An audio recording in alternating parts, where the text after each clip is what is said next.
கிறிஸ்துவுக்குள் பிரியமானவர்களே, இந்த நாளுக்கான மாலை நேரம் அண்ணா அப்போஸ்தலனாகிய பவுல் ரோமருக்கு எழுதின நிருபம் 13வது அதிகாரம் 4வது வசனம். ரோமர் 13:4. ரோமன்ஸ் 13:4.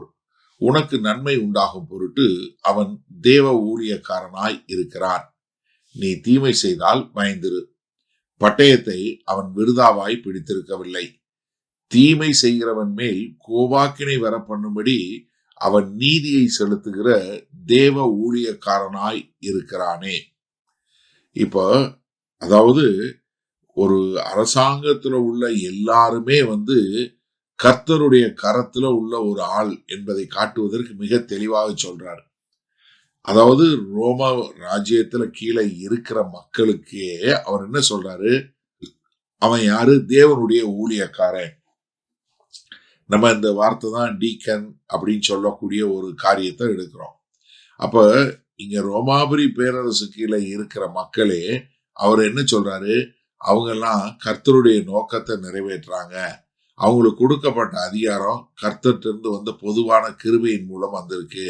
அவங்க எல்லாம் மக்களை ஒரு செல்வ செழிப்போட வாழ்வதற்காக வைத்திருக்கிறாங்க அப்படின்னு சொல்லக்கூடிய இதேதான் 1 பேதுரு 2வது அதிகாரம் 14வது வசனத்திலையும் சொல்றாரு. நம்ம இதை ரொம்ப அழகா பார்க்கிறோம்.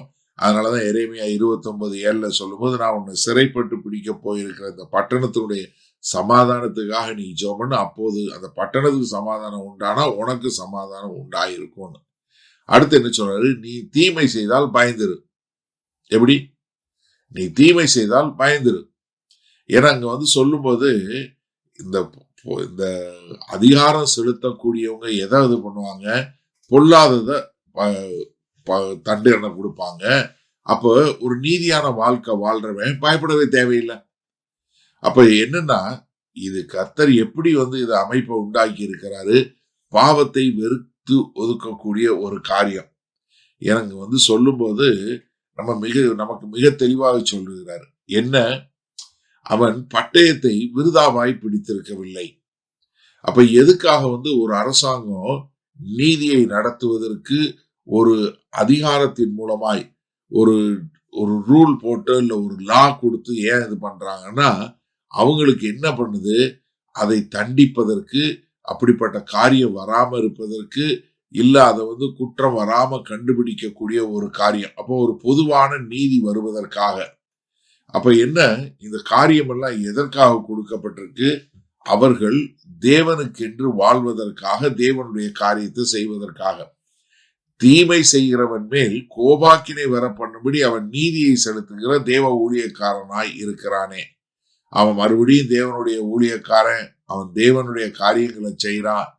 ஏன்னா பழி வாங்குதல் எனக்கே உரியது. உபாகம் 32:35 ஆண்டவர் அழகா தெளிவா சொல்லி கொடுத்தாரு. அவ ரோமர் 12:19 பார்த்தோம். ஒரு விசுவாசி என்ன பண்ணக்கூடாது? பழி வாங்க கூடாதுங்கிறதையும் சொல்லி கொடுத்தாரு. அப்ப அவன் நீதியை கோபாக்கினை வர பண்ணும்படி. அப்ப என்னன்னா, இது ஒரு பொல்லாத காரியம். அதனால நம்ம என்ன பண்ணணும்? நம்ம இதை செய்யாம இருக்கக்கூடிய தேவனுடைய நீதி எப்பொழுதுமே பொல்லாப்புக்கு எதிரானது, நீதிக்கு எதிரானது அல்ல. சரி, இதனால இந்த வசனத்தை நம்ம எப்படி எடுத்துக்கொள்ள முடியும்? அதாவது அவங்க எல்லாருமே எந்த ஒரு அதிகாரம் செலுத்தக்கூடியவங்களா இருந்தாலும் அவங்க தேவனுடைய வேலைக்காரர்களாய் இருந்து நீதியை நடப்பிக்கிறவங்களா இருக்கிறார்கள் என்பதை சொல்லக்கூடியதா. அப்போ இங்க ஒரு கிறிஸ்தவன், நான் ஒரு கிறிஸ்தவன், நான் ஒரு பரலோக பிரஜை அப்படின்னு சொல்றவன் எப்படி இருக்கணும்? அதிகாரங்களுக்கு மனத்தாழ்மையோட கீழ்ப்படியக்கூடியவனா. தேவன் இவர்களை கொண்டு ஏக சக்கராதிபதியாய் இருந்து ஆட்சி செய்கிறார் என்று அவர் மேல் நம்பிக்கை வைக்கக்கூடிய மக்களா. அதே சமயத்துல ஒரு நீதியான வாழ்க்கை வாழ்ந்து நம்ம வாழுகிற சமுதாயத்துல ஒரு சமாதானத்தை கொண்டு வரக்கூடிய மக்களாய் இருக்க வேண்டும்.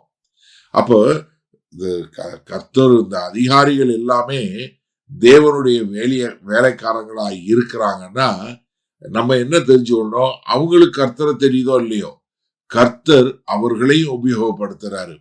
ஏன்னா அவங்க என்ன? கர்த்தருடைய கரத்துல பொல்லாப்பை நிறுத்துவதற்காக இருக்கக்கூடிய மக்களாக இருக்கிறாங்க. அப்ப நம்ம என்ன பண்ணணும்?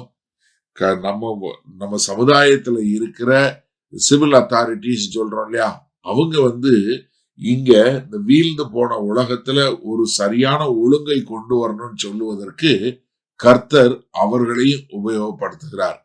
அப்ப நீங்களும் நானும் ஒரு கிறிஸ்தவன் சொல்றவங்க எப்படி வாழணும்? நம்ம எப்படி வாழணும்னா, நம்ம மேல அதிகாரம் செலுத்துறவங்களை பார்த்து நாம் பயப்படாதபடி, இல்ல அவர்களை நாம் பயமுறுத்தாதபடி. ஏன்னா எல்லா அதிகாரமும் கர்த்தர்ட்ட இருந்து வந்திருக்கு. எல்லாருமே கர்த்தருடைய ஊழியக்காரன், எனக்கு அவர்கள் மேல் தனிப்பட்ட முறையில விரோதமோ கோபமோ கிடையாது என்று வாழும்போது நம்ம என்ன பண்ணுவோம்? அப்படிப்பட்ட ஒரு வாழ்க்கை வாழுவோம். மகா கிருபையும் இரக்கம் நிறைந்த எங்கள் அன்பின் தகப்பனே, இதோ நாங்க இந்த பூமியில வாழுகிற வாழ்க்கை எந்த ஒரு அதிகாரியும் எங்களை பயமுறுத்துகிறவர்களாகவோ, இல்ல அவங்களுக்கு மேல நாங்க பயந்து வாழக்கூடிய மக்களாய் வாழாதபடி ஒரு தேவ நீதியோடு எப்போதும் வாழ எங்களை முழுமையாய் ஒப்பு கொடுக்கிறோம். இயேசு கிறிஸ்துவின் மூலம் பிதாவே, ஆமென். கர்த்தர் உங்களை ஆசீர்வதிப்பாராக. நாம் நாளை காலை தினசரி தியானத்தில் சந்திப்போம். Good night.